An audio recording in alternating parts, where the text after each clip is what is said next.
안녕하세요. 소마니온 백정흠 원장입니다.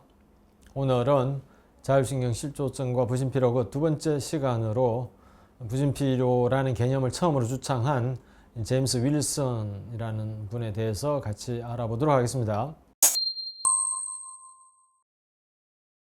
검사 결과에서는 아무런 문제가 없이 정상인데 내 몸은 매일 죽을 듯이 무겁고 힘들 때 현대의학에서는 정상과 질병으로 딱 떨어지게 나누지 못할 때가 굉장히 많습니다. 그 사이에 강활한 회색지대에 주목한 한 남자가 있었습니다. 오늘 우리가 같이 살펴볼 인물은 세계의 박사 학위와 2개의 석사 학위를 가진 융합형 학자이자 부신피로라는 개념을 통해 수많은 현대인들에게 치유의 길을 제시한 제임스 윌슨 박사입니다. 그가 왜 그토록 방대한 학문을 섭렵했는지, 그리고 또 그가 발견한 아픈 사람들의 그 주관적 진실이 무엇인지, 자율신경 실조증과 부신피로의 실체를 같이 찬찬히 알아보도록 하겠습니다.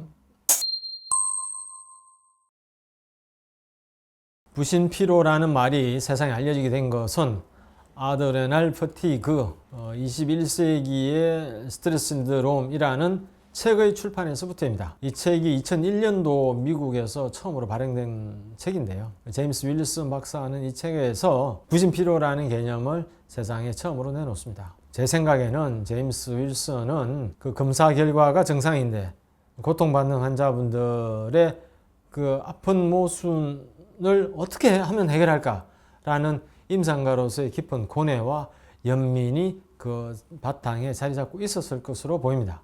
그의 시각에서 바라본 부신피로의 탄생 배경과 고통받는 이들을 위한 해법을 간단하게 살펴보겠습니다. 제임스 윌슨은 닥터 오브 카이로프랙틱 의사이죠. 추나 의사죠. 쉽게 얘기하면.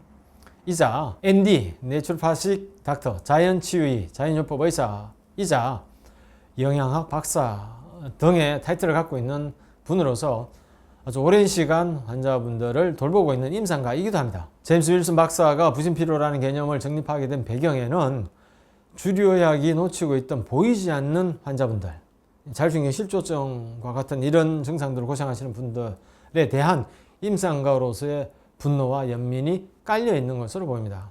이 의학적 사각지대, 그레이존, 회색지대를 발견했다고 볼 수 있는 거죠. 무슨 말이냐 하면 윌슨 박사를 움직인 가장 큰 동기는 검사 결과의 정상과 환자분들의 고통 사이의 그 괴리였지 않았을까 하는 생각을 해봅니다. 현대의학은 부신 기능이 아예 멈춘 에디슨 병이나 과잉 분비되는 쿠싱 증후군과 같은 아주 극단적인 질환이 아니면 모두 정상으로 분류합니다. 하지만 윌슨 박사는 그 사이의 그 거대한 회색지대에서 고통받는 환자분들을 목격하게 됩니다. 스트레스 연구의 아버지인 한스 셀리의 일반 적응 증후군의 이론을 실제 임상에 적용하면서 몸이 스트레스에 저항하다가 결국은 고갈되는 단계가 분명히 존재하는데 이를 명명할 용어가 없었다는 사실에 주목하게 되죠. 그리고 윌슨은 앞서 말씀드린 대로 카이로프랙틱, 그 다음에 자연요법, 영양학 등을 섭렵한 결과 인체를 단순히 장기의 집합으로 보는 것이 아니라 구조적, 화학적, 영양학적으로 얽혀있는 복합체로 보게 되죠. 그러한 관점에서 부신은 스트레스라는 충격을 흡수하는 완충장치였고 이 장치가 마모된 상태를 설명하기 위해서 부신피로라는 말을 고안해내게 되는 것입니다. 그의 임상 경험 속에 등장하는 환자분들은 전형적인 패턴을 보입니다. 첫 번째, 검사 결과만 깨끗한 만성피로 환자분들. 가장 흔한 경우입니다. 온몸은 두들겨 맞은 듯 아프고 아침에 눈을 뜨는 것이 지옥 같지만 그래서 병원을 가보면 아무 이상 없습니다. 신경성입니다. 스트레스성입니다. 라는 말만 듣고 오는 경우이죠. 윌슨은 이들에게 당신의 병은 스트레스가 아니고 당신의 의지가 약한 것이 아니고 미친 것이 아니고 부신의 엔진오일이 다 떨어진 상태라고 진단해 준 거죠. 환자분들에게 심리적 해방감을 주게 되는 거죠. 이게 큰 거죠. 자신의 병이 이런저런 이유가 있었구나라는 얘기를 듣는 것 자체가 환자분들한테는 큰 위안이 되는 거죠. 두 번째가 착한 사람 증후군과 비슷한 소진 환자분들인데요.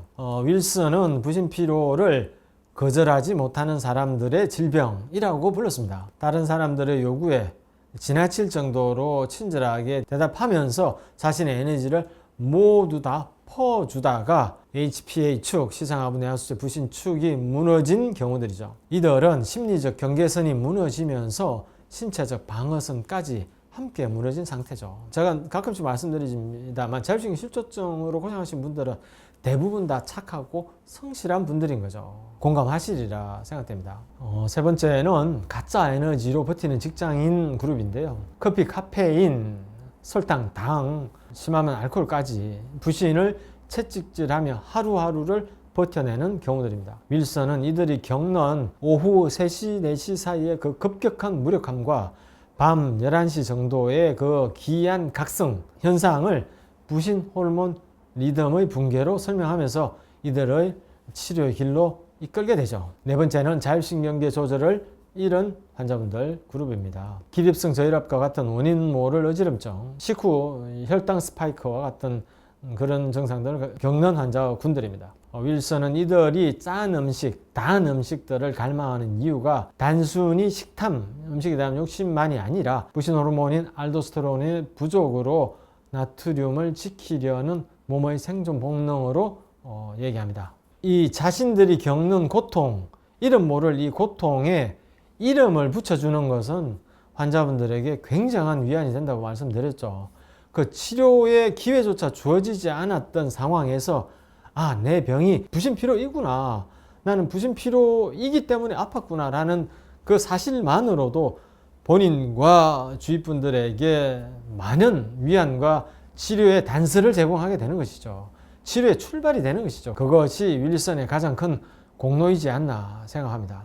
어떠신가요? 이렇게 좀 공감이 되는 부분이 있나요? 주류의학계에서 부신피로라는 거에 실체가 없다고, 비과학적인 증거가 없다고 아무리 얘기해도 이 자율신경 실조증과 같은 분들을 설명해낼 수 있는 충분한 도구가 되지 않나 하는 생각은 듭니다. 이어서 윌슨이 제안한 해법, 우리 몸의 잃어버린 자율신경계의 리듬을 되찾는 방법에 대해서 간단하게 또 살펴보겠습니다. 윌슨이 써서 아드레날 퍼티그, 한국어판 제목이 내 몸의 에너지 도둑이죠. 이 책에서 말한 그 잃어버린 리듬, 자율신경계의 리듬을 되찾는 법에 근거해서 몇 가지 말씀드리도록 하겠습니다. 첫 번째, 시간의 재구성입니다. 부신피로 환자분들은 코르티솔 리듬이 깨져 있다는 점에 주목해서 부신이 가장 힘겹게 코르티솔을 짜내는 아침 시간에 억지로 몸을 일으키지 말고 가능하다면 조금 더 누워 있을 것을 권장합니다. 또한 밤 11시 이전에는 웬만하면 잠이 들길 권하죠. 부신이 재생되는 그 두 번째 황금 시간이라고 불려지는 10시, 11시를 놓치지 않고 그 이전에 잠이 들 것을 조언합니다. 근데 현실적으로 이게 쉽지가 않죠. 현대인들의 삶이. 그래서 12시를 훌쩍 넘기게 되는 경우들이 많고 또 아침 9시, 10시까지 자고 있을 수가 없지 않습니까? 그것이 현대인들의 이런 피로의 주 원인이 아닌가 하는 생각도 해봅니다. 두 번째, 먹는 거의 문제인데요. 왜 단짠 달고 짠 음식들을 갈망하는지 살피고 소금물을 차라리 더 먹어라 라고 더 조언하죠. 그 알도스테론의 부족으로 나트륨이 자꾸 빠져나가는 환자분들에게 양질의 천일염, 죽염이나 히말라야 암염 이런 거겠죠,를 섭취하게 해서 혈압과 전해질을 안정시키도록 만들어줬던 거죠. 그리고 설탕과는 이별해라고 조언합니다. 이 혈당 스파이크와 같이 혈당이 롤러코스터를 타면 그것이 부신에 가장 큰 타격을 주는 원인이 되기 때문에 정제당은 피하고 곡물들을 통한 천연, 자연 탄수화물만을 섭취하라고 조언합니다. 이 부분은 다음 시간에 이 자율신경 실조증과 저혈당에 대해서 더 자세하게 알아보도록 하겠습니다. 세 번째, 아답토젠이라고 하는 아유르베다, 인도의 전통의학이죠. 아유르베다에서 말하는 아답토젠을 적극적으로 이용하라고 조언합니다.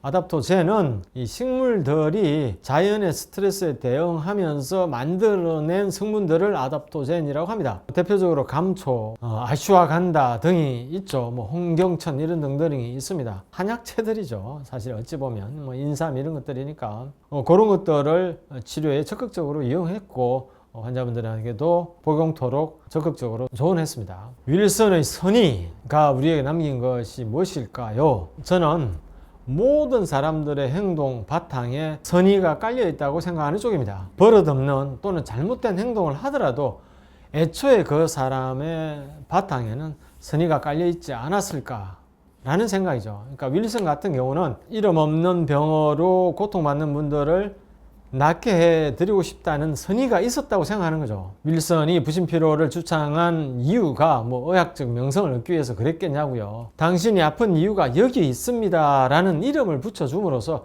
환자분들이 스스로를 자책하는 것을 멈추고 치유의 여정을 시작하게 되는 것을 돕고 싶었기 때문이 아니겠냐고요. 그것이 바로 임상가로서의 가졌던 가장 큰 선의이자 연민이 아니었겠냐고요. 우리가 일상생활 속에서 흔히 듣는 이야기들, 밤 10시 이전에는 자는 것이 좋다. 대용량의 비타민C를 복용하는 것이 건강에 도움이 된다. 소금물을 마시라. 카페인, 설탕, 알코올은 끊어라. 아침밥은 꼭 먹어라. 그런 말들은 모두 윌슨이 강조하는 바와 똑같습니다. 마무리하겠습니다. 부신피로라는 용어를 윌슨이 만들어낼 수 있었던 것은 방대한 학문적인 여정과 임상을 통한 그 환자분들에 대한 애정이 결합해서 만들어내지 않았을까라고 생각합니다. 제임스 윌슨 박사가 우리에게 남긴 가장 큰 선물은 단순한 의학적인 이론이 아니고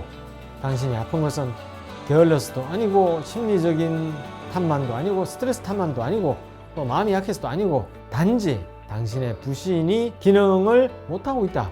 지쳤을 뿐이라고 알려준 것이라는 뜨거운 위로에 있겠습니다. 다음 시간은 저혈당과 자율신경 실조증에 대해서 알아보도록 하겠습니다. 부신피로, 비록 주류의학계에서는 인정하지 않는 개념이지만 우리에게 많은 위로와 치유의 단초를 제공합니다. 여러분들의 고통이 얼마든지 치유될 수 있는 병이라는 것, 단순히 심리적인 문제도 아니고 한의사들조차 말하는 그 스트레스, 기울, 기체, 기운이 울체됐다 그런 것도 아니고 실체가 있는, 고칠 수 있는 병이라는 것 꼭 명심하시고 치유의 길로 뚜벅뚜벅 나아갈 수 있도록 하실 수 있으면 좋겠습니다. 치유는 그와 같은 자책을 멈추는 것부터 시작될 수 있겠습니다. 오늘 여기까지 하겠습니다. 감사합니다. 수만현이었습니다.